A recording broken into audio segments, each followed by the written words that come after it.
Hi යාළුවනේ. ඔන්න ඉතින් අපි පොඩි ගමනක් යන්නේ. හායි. ඔයාලත් කැමතිද අපි කොහෙද යන්නේ කියලා දැනගන්න? එන්න අපිත් එක්ක යන්න. එහෙනම් අපි ගිහිල්ලා බලමු. ඔන්න ඉතින් යාළුවනේ අපි ගමන පටන් ගත්තා. බලන්නකෝ ඉතින් ලස්සන හවසට මුහුද කියන්නේ ඉතින් වෙනමම ලෝකයක්. දෙන්නත් එක කතා කර කර මම තමයි ඉතින් වැඩිපුර උපදව කියන්නේ. ડોක්ටර් හබියා හැබැයි හැමදේම අහන් ඉන්නවා. ඉතින් හොඳට කතා කර කර වටපිට බල බන්න කොළඹ ගියා වගේ අපි දෙන්න දැන් මේ අපිට යන්න ඕන තැන වෙනකන් එනවා. එදා නම් පොඩක් සෙනග හිටියා. ඒ වුණාට ඉතින් අපි දෙන්නගේ කතාවයි වටේ තියෙන ලස්සනයි ඒව මේවා එක්ක අපිට ඉතින් වෙලාව යනවා දැනුනේත් නැහැ. දැන් ඔයා ඉතින් පෝට් සිටි එකත් පේනවා. බලන්නකෝ ඉතින් කොළඹ කොච්චර ලස්සනයිද කියලා රැට. ඔන්න ඉතින් අපි අපේ ඩෙස්ටිනේෂන් එකට ආවා. මේ තමයි අලුත් කඩේ ස්ට්‍රීට් ෆුඩ්. අපි ඉතින් ගොඩක් කාලෙකින් තමයි මෙතනට ආවේ. අවුරුදු 5කින් විතර. මගේ බඩචාරි චෝටියාට ඉතින් අද එළියෙන් කන්න ඕනේ කිව්වා. ඒක නිසා අද මම යාව ස්ට්‍රීට් ෆුඩ් එකකගෙන ආවා. ඉස්සර නම් මෙතන සෑහෙන කඩවල් ප්‍රමාණයක් තිබ්බා. හැබැයි අද වෙනකොට නම් ටිකක් අඩුයි. අපිත් ආවේ යාළුවනේ අවුරුදු 5කින් විතර. මොකද මේ හරිය ඉතින් පොඩ්ඩක් පිරිසුදු නැහැ කියලා කතා ගියානේ. උනාට ඉතින් අද නම් ආවා අපි. ඔන්න ඉතින් අපි එක කඩේකට ආවා. දැන් මෙතන කෑම ටික බලන්න. මෙතන තියෙනවා සබ්මැරීන්, සෑන්ඩ්විච්, බර්ගර්ස් හැබැයි ඇස් දෙක නම් මාර ලස්සනයි. කෙලත් උනනවා කටට. ඔව් දැන් දකිද්දි තමයි නිකන් ආනේ මෙච්චර ලස්සන ඒවා තිබ්බද කියලා හිතෙන්නේ. හැබැයි අපි මෙතනින් කෑවේ නෑ යාළුවනේ. පේනවනේ ඉතින් චූටි වයිෆ් තියෙන සතුට කන්න හම් වෙනවා කිව්වහම නටනට තමයි ඉන්නේ. නෑ දැන් ඔය ලැජ්ජාවට තමයි කටහ ගත්තේ යාළුවනේ. ඔන්න ඉතින් අපි තවත් කඩේකට ආවා. මෙතන තියෙනවා තව සෑන්ඩ්විචස්, තව බර්ගර්ස්, ෂවර්මා, එක જાතිය කෑම වර්ගද තියෙනවා. දැක්කාම කඩට කෙලත් උනනවා. හරිම ලස්සනයි යාළුවනේ. අර ඉස්සෙල්ලා එක වගේම අර ඇහැ පිනවනවා. මේ තියෙන්නේ තවත් කඩයක්. එතන නම් අපිට එච්චරම සෙට් උනේ නැහැ. චිකන් හොද්දක් තමයි තිබ්බේ. ඒක දැක්කා. බිරියානි නේද? බැම්බ බුරියානි තමයි ඒකේ තිබ්බේ. චිකන් හොද්ද දැකපුවාම නම් ඉතින් ඒක නම් අපිට එපා වුණා. අනිත් දෙකේ අපි දෙන්න බිරියානි ලවස්ලා නෙමෙයි. එහෙනම් දැන් ඔය තව කඩේකට ගිහින් මම මෙනු එක බලනවා පණ්ඩිතයා වගේ. අනේ ඉතින් 10කට ගහන්න වගේ චන්ඩියාගේ මගේ හබියා යනවා. ඉතින් කෑම කඩ හොය තාම අපි එකක්වත් try කරේ නැහැ. බල යනවා. අපිට ඉතින් කොතනින් කන්න පටන් ගන්නද කියලා හිතා ගන්න බැරුව ඉන්නේ. සෑහෙන කෑම ප්‍රමාණයක් මෙතන තියෙනවා. ඔන්න ඉතින් අපි ඊළඟට යන්නේ බාබකියු දාන තැනකට. මෙතන ඉතින් එක එක විදිහේ පෝෂන්ස් තියෙනවා. ෆුල් පෝෂන් එක, හාෆ් පෝෂන් එක, ක්වාඩ් පෝෂන් එක.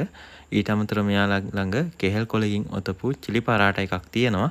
අපි නම් ඉතින් ඒක try කරේ නැහැ. අපි try කරේ හාෆ් පෝෂන් එකක්. මොකද ඉතින් අපිට යාළුවනේ තව කෑම ගොඩාක් කන්න ඕන නිසා බඩ ඉතුරු කරගන්නත් ඕනේ. පෙරේත කමඩ මෙතනින් කන්නත් ඕනේ. ඔව් ඉතින් මගේ චෝටියා හරිම චිකන් පෙරේතයා. මම නම් ඉතින් චිකන් දිහා හැක්කවත් අරලා බලන්නේ නැහැ. ඔය යාළුවනේ දැන් ඉතින් පේනවනේ එකෙන් කවුද චිකන් පෙරේතයා සහ කවුද ඇස්වරින් නැත්තේ කියලා. දැන් මේ පේනවනේ චිකන් හම්බ වෙනවා කිව්වම තියෙන හිනාව. නෑ දැන් මෙයා මේ මෙනු එක තෝරලා එනකම් මට කරන්න දෙයක් නැති නිසා පිටින් යාවත් එක්ක පොඩි chat එකක් දාගෙන හිටියා.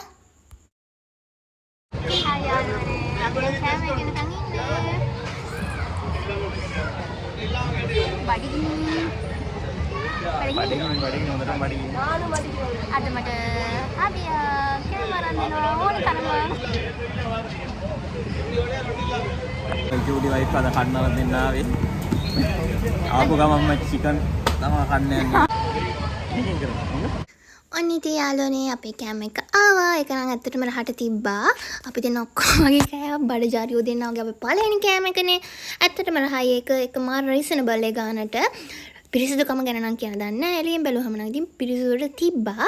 අපිට ඉතින් ඔයාලට 100%ක් කියන්න බෑ විශ්වාසෙන් දැන් කෑම හොඳයි කියලා. හැබැයි අපේ අත්දැකීම නම් එදා දවසේ හොඳයි. ඔන්න ඉතින් අපි එක කෑම එකක් ඉවර වෙලා තව කෑම එකක් try කරන්න යන්නේ. මේ සැරේ නම් අපි try කරන්න යන්නේ රසම රස සෑන්ඩ්විච් එකක්. අපි ඉතින් තෝරගත්තේ තන්දූරි චිකන් සෑන්ඩ්විච් එකක්. මම ඉතින් මෙයා මේක හදන හැටි පොඩි වීඩියෝ කෑල්ලකුත් ගත්තා. අපි ඉතින් මෙතනින් සෑන්ඩ්විච් එක කලින් ආපු පාරක් try කරා. ඒ පාර නම් රසම රසට තිබ්බා. බඩචාරි චෝටියාට ඉතින් මේ සෑන්ඩ්විච් එක හදනකම් කිසිම විසිල්ලක් නැහැ. මෙයාලා මේ සෑන්ඩ්විච් එකට ලේස් 4ක් දානවා. තන්දූරි චිකන් ලේ එකක්, චීස් ලේ එකක්, ඔම්ලට් එකක්, ඊට අමතරව සලාද කොලයක් දානවා. ඊට අමතරව මෙයාලා මේකට හොඳට මයනීස් සෝස් වර්ග එහෙම දාලා තමයි මේක හදන්නේ. ඇත්තටම අපිට මේකට ගියේ රුපියල් 600ක්. අපි හිතනවා ඉතින් ඒක ඒ ගානට වටිනවා කියලා. අපි දෙන්නම ඉතින් ස්පයිසි ලවර්ස්ලා නිසා අපි තන්දූරි චිකන් එක තමයි අලගෙන් ගත්තේ. හැබැයි ඉතින් ගිය පාර තරම් නම් මේක නම් රහ තිබෙන්නේ නැහැ. ඒත් හැබැයි ඉතින් රුපියල් 600ට මීට වඩා ඉතින් දෙයක් දෙන්නත් බෑ කියලා අපිට හිතුණා. ඔන්න ඉතින් අපේ සැන්විච් එක ආවා.